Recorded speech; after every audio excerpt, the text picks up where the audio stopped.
Hello guys, welcome to my channel, welcome to my another exciting blog. সকলকে জানাই শুভ নববর্ষের প্রীতি ও থুরি। প্রীতি তো কবির সিং, তে তোমাদের জন্য রইল শুভেচ্ছা।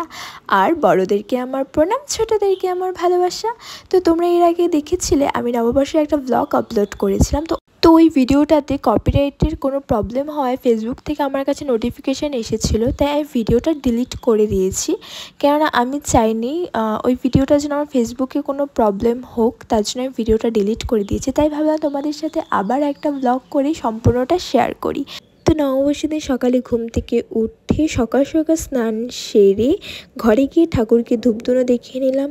তারপর ঠাকুর ঘরে এসে ঠাকুরকে প্রণাম করে নিলাম। তারপর ঘরে গিয়ে নিজের বিছানাটা পরিষ্কার করে নিলাম। শুধু নিজেরা সাজলে তো হবে না, ঘরটাকেও সাজাতে হবে, বিছানাটাকেও সাজাতে হবে। তো নতুন একটা বেডশিট পেতে নিলাম।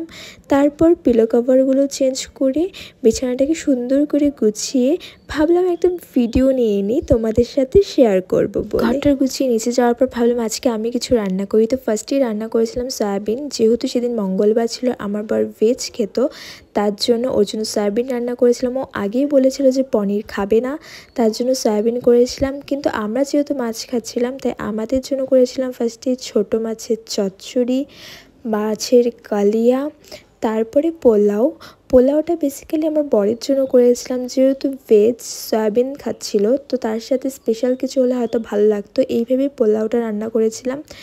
তো সেদিন পয়লা বৈশাখ স্পেশাল মেনুতে আমাদের ছিল পোলাও, ছোটো মাছের চচ্চড়ি, সয়াবিন, কাতল মাছের কালিয়া, ডাল, চাটনি, আলুর চিপস। তারপর আমি ঘরে এসে রেডি হয়ে বেরিয়ে গেলাম ফালাকাটার উদ্দেশ্যে। যেহেতু আমার মা সেদিনটা ছোট করে পুজো করেছিল বাড়িতে, তাই আমি ফালাকাটায় গিয়েছিলাম। কিছুক্ষণ থেকে আবার সন্ধে নাগাদ মাথাভাঙার উদ্দেশ্যে রওনা দিয়ে দিই। আর আসার সময় ভিউটা খুব সুন্দর লাগছিল।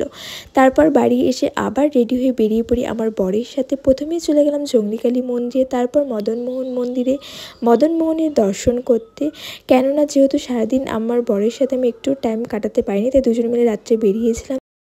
তারপর গিয়েছিলাম আমার বরের এই মামা বাড়িতে। এই ছোট্ট পুচকিটার সাথে একটু টাইম স্পেন্ড করলাম, একটু ভিডিও নিয়ে নিলাম।